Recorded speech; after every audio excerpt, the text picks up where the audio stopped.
From years of anxiety to warrior and mentor, Bradley Robinson created the Anxiety Project to help you end your anxiety naturally.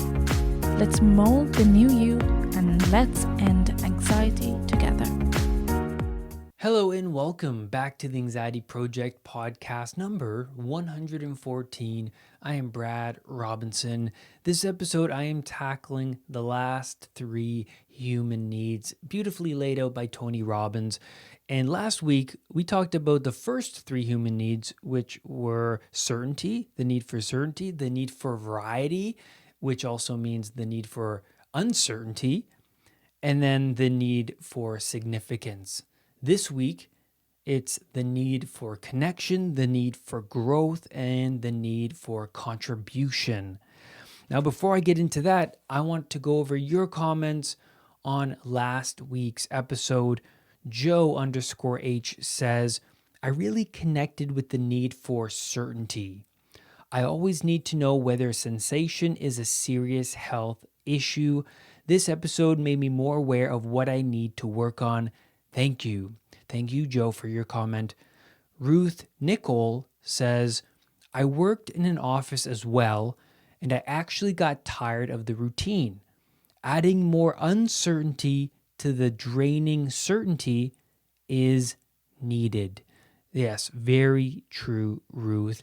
I was in that office and there was this underlying uneasiness, restlessness, and it was this need for connection, which I will get into in this episode. It was that need for connection, but also the need for something new to happen because every day just bled into the next. And I was at that moment in my life, I was really unhappy.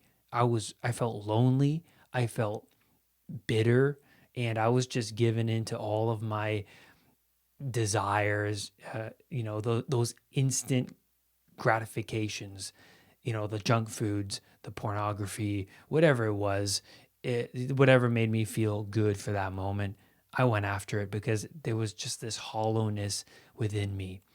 Thank you for your comment, Ruth. Just Jen writes, loved the episode. Thank you, Brad, for the tools to better my life. Yes, thank you, Jen, for your comment. And living in the Western world, I grew up not knowing any spiritual technique, tools. We need this in the curriculum. We need to learn how to let go of guilt, shame, and that bitterness, how to let go of the ego, how to get into the present moment, how to spend time with ourselves. I see it all the time. Mothers in the grocery store handing their child the iPad, the phone, just to distract them, to shut them up. And I see this all the time. And, children grow up constantly disconnected because of these tools, like this technology. And so I wish that I learned growing up how to spend time with myself. I did, but also how to handle and how to learn how to handle challenges throughout life, which inevitably come. How do we handle the stress? How do we overcome those obstacles? What are the tools? And so that's one of the reasons why I love doing this podcast, is to provide the tools that really helped me overcome severe anxiety, helped me overcome my dependency towards materialism and my dependency of others, right? For that reassurance. So today's episode, let's get into the three needs, which are the need for connection, the need for growth, and the need for contribution. The need for connection. And this can happen in a negative way from a health anxiety sufferer. Like I said before, it was that need for the reassurance, right? And that can be misinterpreted as connection, but it's a unhealthy connection, right? And so the anxiety sufferer makes the connection between talking about their sensations and the attention or the support they receive from talking about it. A lot of people get this false, unhealthy connection even from complaining. They feel like they're being heard when they're complaining, but it's really unhealthy. It's a negative aura that they're projecting onto the world. And this can keep you in a dependent state, right? This reassurance. You want to be the person who can handle the set of all problems across time, right? And that requires you to have tools on your tool belt to do that, right? You know what to do. If the dragon of chaos pops up, which inevitably it does, what are you going to do in that moment? What are you going to do to handle this situation, right? It takes a long time to get used to these techniques, but they work. They work. And so you want to be that person who's self-sustaining, right? You want to be the person who's very independent. And so healthy connections begin when you overcome anxiety. And I recognized this when I became more disciplined. The family around me saw my attitude change and my values change. The dependency I had over them changed.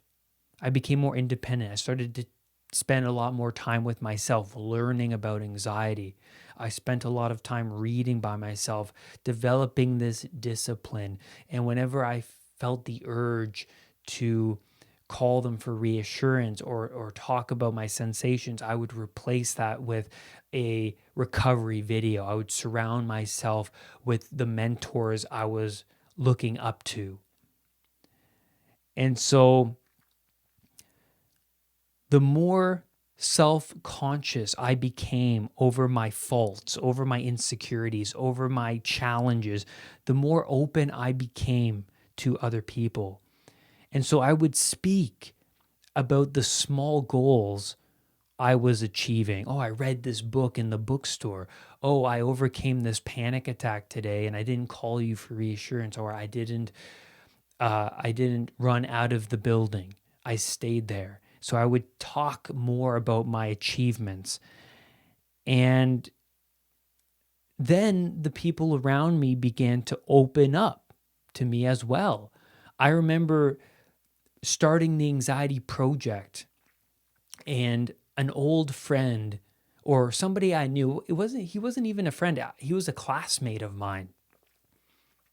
And he messaged me on Facebook saying, "Brad, I'm so elated. I'm so grateful that you're talking about these challenges you faced, because I currently face these challenges and I've been facing these challenges for a long time." Once I started to speak the truth, other people connected with that, right?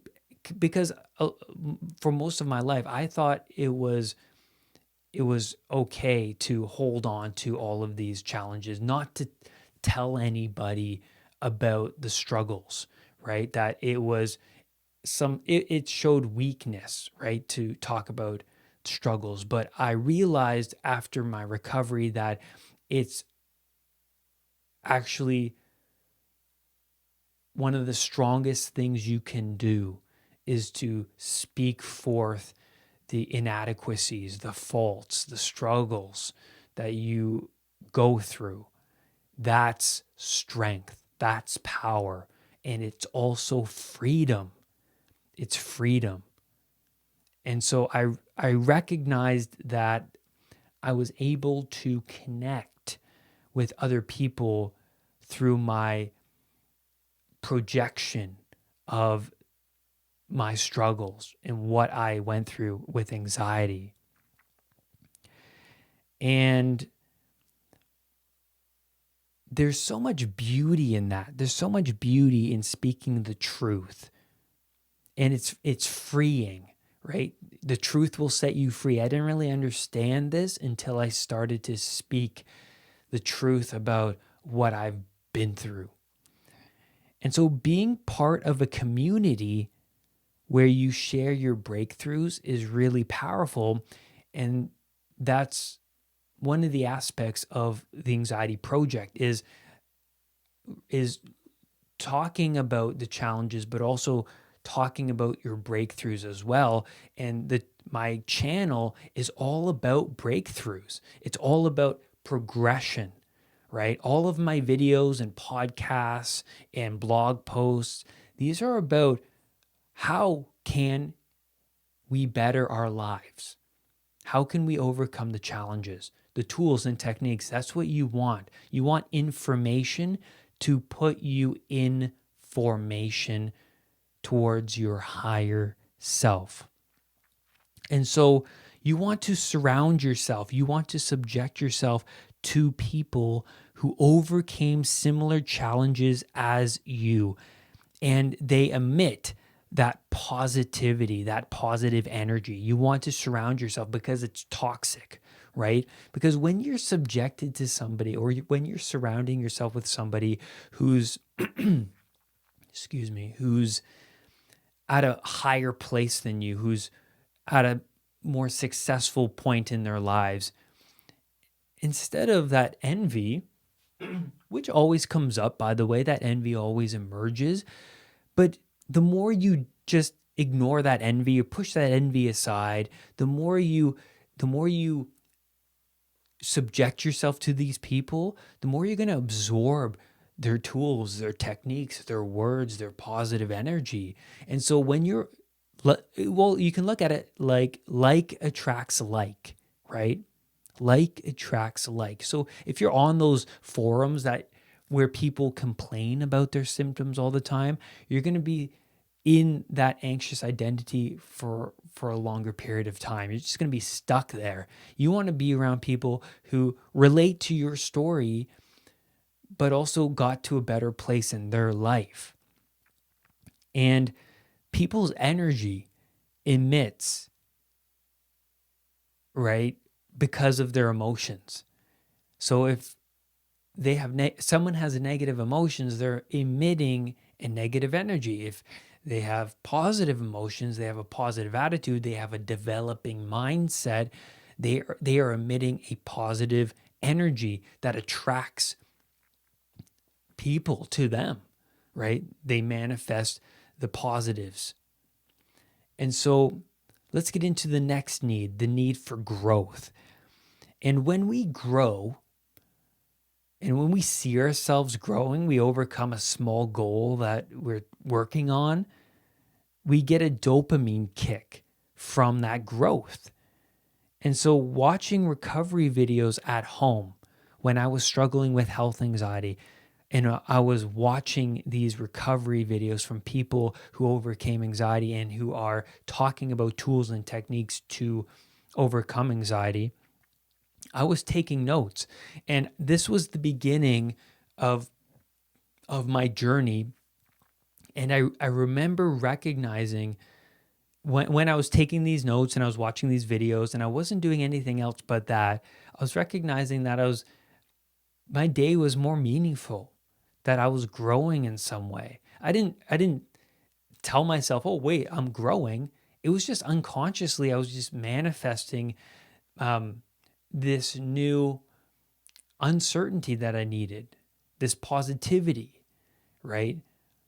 And I was a student. I surrendered to the fact that, oh, I'm a student now of anxiety. I'm in this learning phase, and this learning phase was one of the biggest moments of my life, because I was still anxious, but I felt better that I was spending the day watching these videos, listening to these podcasts, and writing notes, because I wanted to get out of the place I was in so badly.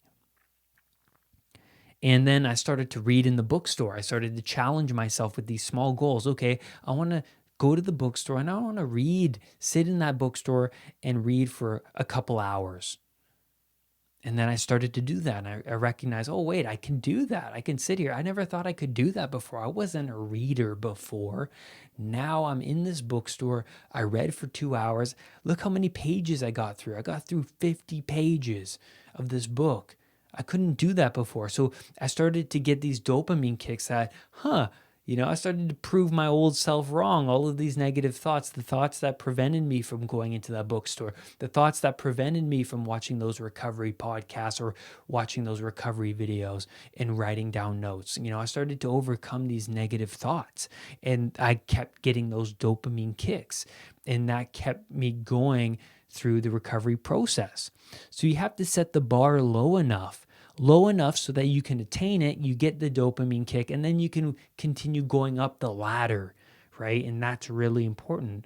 And also in the morning, in your morning journal, write down the challenges of the day. Because when you say to yourself that this is a challenge, going to work is a challenge, you're saying to yourself that I'm able to overcome it. It's a challenge. It's going to be difficult, but it's possible that I will overcome this thing today. Really powerful.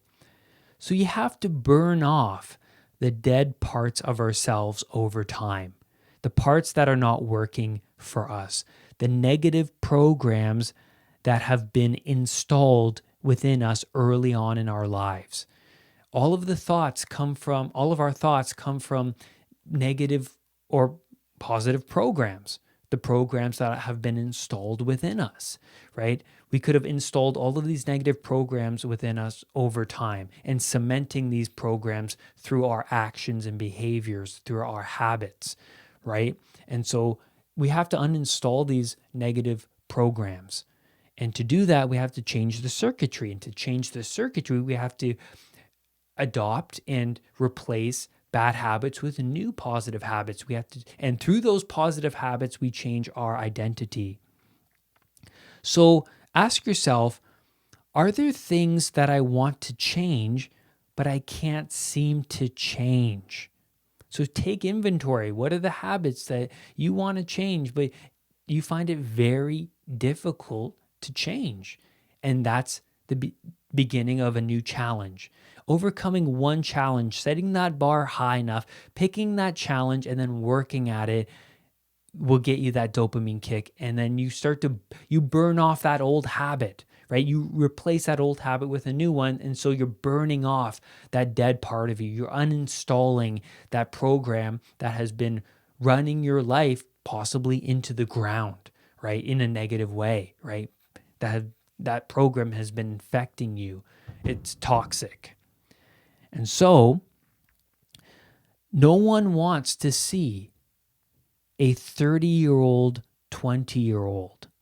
No one wants to see that. If you're suffering from challenges at 25, for example, and then 10 years later, you're in the same boat, you're suffering from the same things, you're complaining about the same things, and you're still your same self, think of the people around you. They wouldn't continue to be around you.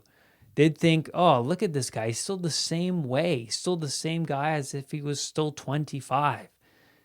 He's not changed. He needs to get a grip. And those people probably want to slap you out of it, right?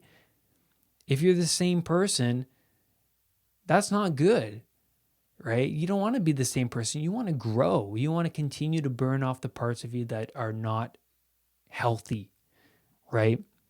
So no one wants a 40-year-old Peter Pan who's still living on Pleasure Island, ignoring responsibilities and giving into impulsive pleasures and things like that. No one wants to see that, right? It's time to burn off the parts of you that are not serving you. And so there's a possibility, that I want to touch on this too, that the programs that you're running, your unhealthy programs, could possibly manifest into diseases. That people who believe that they're unhealthy, who are always in fight, flight, or freeze and are obsessing over their health, it's possible that they could actually manifest a real disease, because people who believe they have a disease will eventually manifest that in the future. And genes are, I hear people saying, it's in my genes. And that's not true. 95% of your actions and beliefs and your thoughts and everything else determines the outcome. Not in 5% of the time, it's your genes. The other 95%, it's your environment. So that's really interesting. What do you believe? Do you believe you're healthy? Do you believe that you're really going to manifest this thing? Do you believe that you are going to change, that you're going to overcome these obstacles? It's all in the mind. The mind is so powerful. That's how powerful it is. And so the next need I want to dive into is the need for contribution. Now, this is really the recovery period. When you overcome the challenges, maybe you overcome alcohol addiction, you overcome anxiety or health anxiety, whatever it is, you overcome this huge hurdle in your life. Now's the time to give back, right? And human beings have this need within them to give back. And you don't have to give back strictly because you overcame anxiety or alcohol. You can give back in many ways. It could be words of encouragement. It could be a compliment you give somebody. It can be, helping somebody that's struggling with something. Maybe you're helping someone move. Maybe you're doing people a favor. Just giving back in some way really takes you out of that selfishness,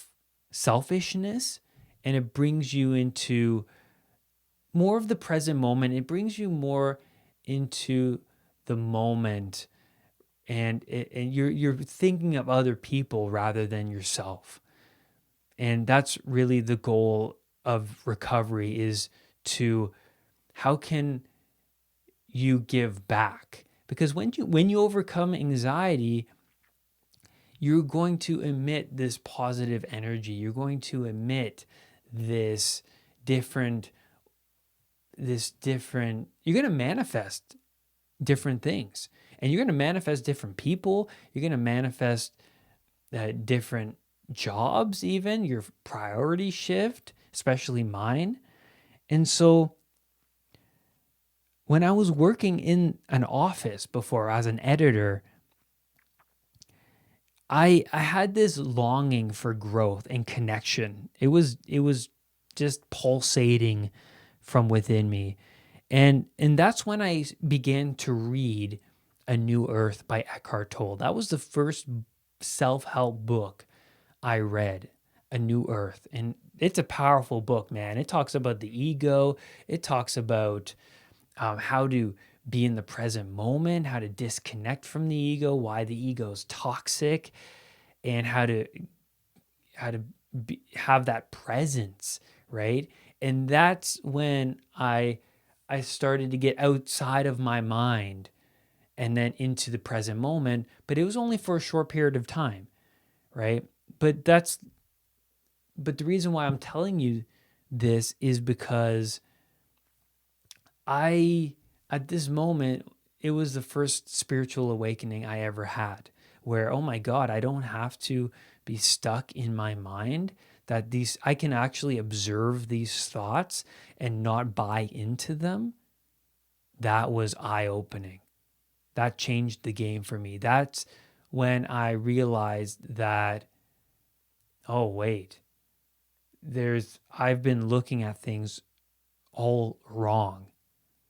I've been so deep in my unconscious mind, so selfish, giving into all my impulsive pleasures and desires and wants and all of these things, and not really thinking about other people, not really thinking about what I really want. Not even paying attention to my true feelings, ignoring the pain and guilt and all of the repressed, highly emotional memories that I have.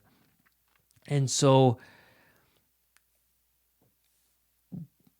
then I kept working at that job. And then after reading the book, I kind of went back into unconsciousness. But then that yearning to get back to that state always stayed with me. And I realized that there has to be something more. I kept saying to myself, there's something more than this. I'm so bored working here. I don't feel fulfilled working here. And it was that longing for connection. And so when I finally recovered from anxiety years later, I started to give back. And like I said before, even on that Facebook chat where I was talking to that friend or a classmate from high school, this deep, beautiful connection really emerged from that conversation. It's like, oh, and then my dad opened up to me about his struggles with anxiety, which I found to be quite beautiful, to say the least, because we all have things underneath the surface that we are contending with, the dragon of chaos. You don't have to scratch too far under the surface of someone's life to find tragedy, to find pain and suffering, right? And so there's this freeing aspect of sharing, of talking about the struggles and talking about the breakthroughs, especially the breakthroughs of how we overcame those struggles. And when my dad opened up to me about the things that he went through and was currently going through before he got into this amazing routine that he is now meditating and reading and all of these and exercising, which is just phenomenal. It's a beautiful thing to open up. It's a beautiful thing to speak the truth. It's a beautiful thing to connect and to give back in some way. It could be that word of advice. It could be a donation. It could be talking to other people who are struggling. Whatever it is, it brings us out of our selfishness, and it brings us into a more connected state of oneness, that we all are the same on some level, on a deeper level, right? We're all the same on a deeper level. We are all the same when we reach that state of consciousness awareness, right? And that's where I'm going to leave you on today's podcast episode. I am so grateful for your comments. Please send me those via whether it's on Facebook, Instagram, YouTube, or you can send them to me at unpluganxiety.com. I am going to do a Q&A episode, so send me your questions.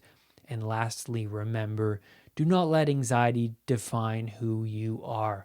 I will see you on the next podcast episode. Bye for now. Brad's powerful anxiety recovery program is available at unpluganxiety.com. The Anxiety Project program is downloadable and puts the power of anxiety recovery in your own hands. What are you waiting for? Visit unpluganxiety.com for more details. Recovery starts now.